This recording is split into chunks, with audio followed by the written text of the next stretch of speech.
قل هذه سبيلي أدعو إلى الله على بصيرة أنا ومن اتبعني وسبحان الله وما أنا من المشركين.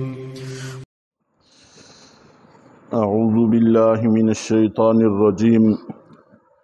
بسم اللہ الرحمن الرحیم. سورہ آل عمران کا اختتام تقوی کے حکم پر ہوا تھا.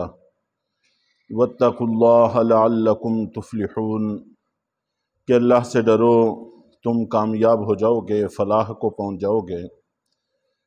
اور سورۃ النساء اس کا آغاز بھی تقوی کے حکم سے ہوا ہے، جس سے تقوی کی اہمیت سمجھ میں آتی ہے.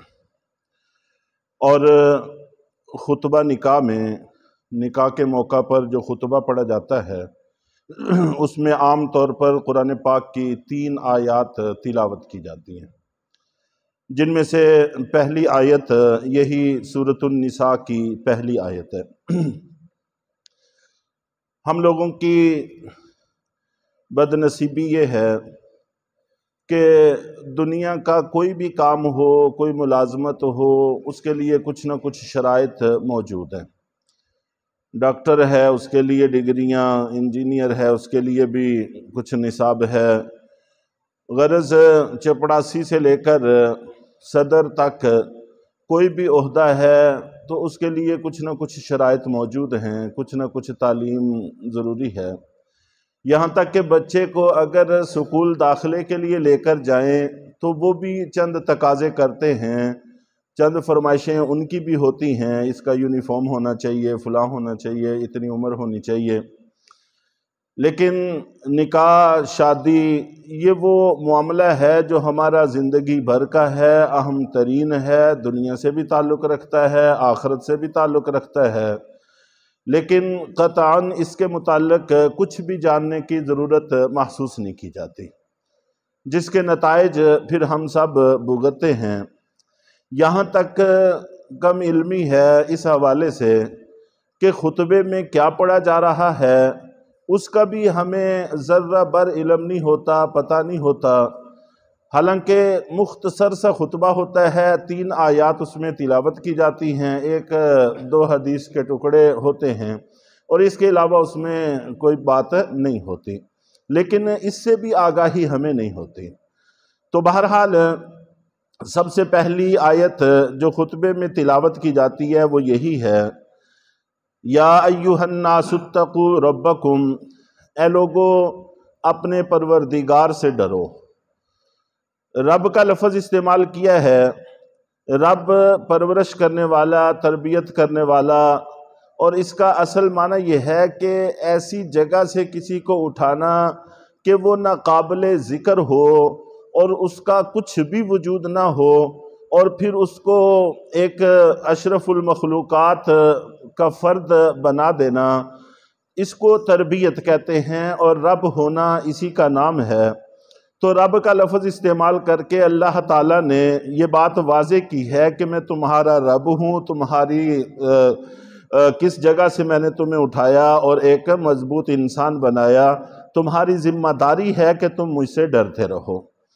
اے لوگو اپنے پروردگار سے ڈرو، جس نے الذی خلقکم من نفس واحدہ، جس نے تم سب کو ایک ہی نفس سے، ایک ہی ذات سے پیدا کیا ہے. اس سے مراد حضرت آدم علیہ السلام ہے. اور اس میں بھی ہمیں اس طرف متوجہ کیا گیا ہے کہ تم ایک باپ کی اولاد ہو تو اس ناطے سے سارے آپس میں بھائی ہو، اور بھائیوں کے حقوق مساوی ہوا کرتے ہیں. اس لیے بھی تمہیں ایک دوسرے کے ساتھ پاس رکھنا چاہیے اور ایک دوسرے کا خیال رکھنا چاہیے. وَخَلَقَ مِنْهَا زَوْجَهَا، اور اسی شخص سے اللہ تعالیٰ نے اس کی بیوی کو پیدا کیا. چنانچہ آپ جانتے ہیں کہ اماں جان حوا کو اللہ تعالیٰ نے آدم علیہ السلام کی بائیں طرف کی وہ پسلی جو دل کے قریب ہے وہاں سے پیدا کیا. تو بتا دیا گیا ہے کہ عورت بھی تمہارا ہی حصہ ہے، وہ کوئی علیحدہ سے مخلوق نہیں ہے. اس لیے اس کے بھی وہ تمام حقوق ہیں جو تمہارے ہیں. اور اس کا بھی معاشرے میں اتنا ہی حق ہے جتنا تمہارا حق ہے۔ تو اس طرف متوجہ کیا کہ حضرت آدم علیہ السلام ہی سے اللہ تعالیٰ نے اماں جان حوا کو پیدا کیا، اور پھر پیدا کرنے کے لیے اللہ تعالیٰ نے یہاں پر زوجہا کا لفظ استعمال کیا ہے کہ ان کا جوڑا، ان کی بیوی۔ تو گویا کہ سب سے پہلا جو رشتہ اللہ نے پیدا کیا، جس کو وجود بخشا، وہ میاں بیوی کا رشتہ ہے۔ پھر اسی سے سارے کے سارے رشتے وجود پاتے ہیں، والدین بھی اسی سے بنتے ہیں، اولاد بھی اسی سے بنتے ہیں، دادا نانا اور دادی نانی اور بانجے نواسے بہنیں بھائی سب اسی سے وجود پاتے ہیں۔ تو سب سے پہلا رشتہ جو اللہ نے پیدا کیا وہ بھی میاں بیوی کا رشتہ ہے۔ تو اس میں بھی اہمیت جتائی گئی ہے کہ ایک دوسرے کے حقوق کی پاسداری رکھنا بے حد ضروری ہے۔ اور باقی رشتوں میں اور اس میں تھوڑا فرق یہ بھی ہوتا ہے، باقی رشتے بہت سارے ہیں جن کا احترام زیادہ ہے، جن کے حقوق بہت زیادہ ہیں، لیکن جتنا وقت قربت کا میاں بیوی کا آپس میں گزرتا ہے دوسروں کے ساتھ اتنا وقت قریب میں نہیں گزرتا، اس لیے یہاں پر پاس رکھنا زیادہ ضروری ہے تاکہ ایک دوسرے کی تکالیف سے، پریشانیوں سے انسان بچا رہے۔ وَبَثَّ مِنْهُمَا رِجَالًا كَثِيرًا وَنِسَاءً، اور ان دونوں سے یعنی حضرت آدم علیہ السلام اور اماں جان حوا سے اللہ تعالیٰ نے پھر بہت سارے مرد اور بہت ساری عورتیں دنیا میں پھیلا دیں۔ اور دوبارہ پھر تقوی کا حکم ہے، وَاتَّقُوا اللَّهَ الَّذِي تَسَاءَلُونَ بِهِ وَالْأَرْحَامَ، اور اللہ سے ڈرو کہ جس کے ذریعے سے تم ایک دوسرے سے حقوق کا مطالبہ کرتے ہو۔ عام طور پر ہم مسلمان جب ایک دوسرے سے بات کرتے ہیں، کسی سے حق کا تقاضا کرتے ہیں تو اللہ کا نام ذکر کرتے ہیں کہ اللہ سے ڈرو اور میرا حق مجھے واپس کر دو۔ اللہ کو جا کر کیا منہ دکھاؤ گے، خدا کا واسطہ ہے کہ میرا حق مجھے واپس کر دو۔ عام طور پر اس طرح کے لفظ ہم استعمال کرتے ہیں۔ تو جب ہم دوسروں کو یہ کہتے ہیں کہ اللہ سے ڈرو اور میرا حق مجھے واپس کر دو، تو اس کا مطلب یہ ہے کہ ہم یہ سمجھتے ہیں کہ اللہ سے ڈرنا ضروری ہے۔ جب اللہ سے دوسروں کا ڈرنا ضروری ہے تو پھر خود بھی اللہ سے ڈرنا چاہیے اور خود بھی حقوق کی پاسداری کرنے کی کوشش کرنی چاہیے۔ تو اللہ سے ڈرو جس کے ذریعے سے تم ایک دوسرے سے حقوق کا مطالبہ کرتے ہو۔ والارحام، اور قطع رحمی کرنے سے ڈرو۔ ارحام رحم کی جمع ہے، اور رحم ہی سے تمام کے تمام رشتے وجود پاتے ہیں۔ تو اس سے مراد رشتہ داریاں ہیں کہ رشتہ داریوں کے حوالے سے تم ایک دوسرے کا پاس رکھو اور قطع رحمی سے گریز کرنے کی کوشش کرو۔ ان اللہ کان علیکم رقیبا، یقیناً اللہ تعالیٰ تم پر نگاہ رکھے ہوئے ہیں، تمہاری پوری نگہبانی کر رہے ہیں۔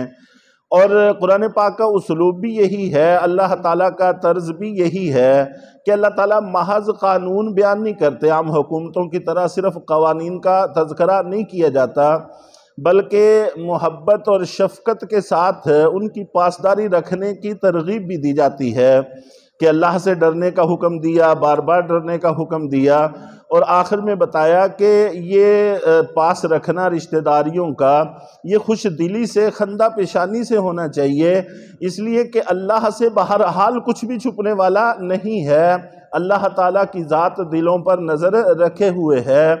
تو اس لیے اللہ کے لیے تم سب کچھ کر رہے ہو، تو اللہ تعالیٰ کو ہر چیز کا علم ہے۔ تو پہلی آیت جو تلاوت کی جاتی ہے خطبہ نکاح میں وہ یہ ہے، اور دوسری آیت جو عام طور پر تلاوت کی جاتی ہے وہ یہ ہے کہ یا ایھا الذین آمنوا اتقوا اللہ حق تقاتہ، اس میں بھی تقوی کا حکم ہے کہ اے ایمان والو اللہ سے ڈرو جیسا کہ اس سے ڈرنے کا حق ہے، اس سے ڈرنے کا حق۔ اس سے متعلق ایک پورا درس گزشتہ دنوں گزر گیا ہے کہ اللہ سے ڈرنے کا حق کیا ہے، اس میں کون کون سی چیزیں آتی ہیں، تفصیل کے ساتھ اس میں اس پر بحث ہوئی ہے۔ اور تیسری آیت جو خطبہ نکاح میں پڑھی جاتی ہے وہ یہ ہے کہ یا ایھا الذین آمنوا اتقوا اللہ، اے ایمان والو اللہ سے ڈرو، وَقُولُوا قَوْلًا سَدِيدًا، اور درست بات کرو۔ قولاً سدیدہ، درست بات، یہ عام طور پر ترجمہ کر دیا جاتا ہے، حالانکہ سدید ایک ایسا لفظ ہے عربی کا کہ اردو میں کوئی بھی لفظ ایسا نہیں ہے جو اس کی ترجمہ نہیں کر سکتا ہو۔ تو یہاں پر صرف مفہوم کو سمجھایا جا سکتا ہے کہ قولاً سدیدہ، کہ آپس کے معاملات میں تم درست بات کرو، اور درست بات سے مراد ایسی بات ہے کہ جس کے اندر ذرہ بر نہ کوئی ناراضگی شامل ہو، اور نہ کوئی ذہنی اذیت شامل ہو، نہ طبعی اذیت شامل ہو، نہ جسمانی نہ روحانی، کسی اعتبار سے کوئی بھی اس میں تکلیف دہ پہلو نہ ہو، اس بات کو درست بات کہتے ہیں۔ وَقُولُوا قَوْلًا سَدِيدًا، کہ آپس میں جب بات کرو تو وہ بڑی عمدہ اور شفقت سے بری ہوئی، محبت سے بری ہوئی بات ہونی چاہیے۔ یُصْلِحْ لَكُمْ أَعْمَالَكُمْ وَيَغْفِرْ لَكُمْ ذُنُوبَكُمْ، تو اس سے دو فائدے ہوں گے کہ ایک تو اللہ تعالیٰ تمہارے معاملات درست کر دیں گے، تمہارے اعمال کی اصلاح کر دیں گے۔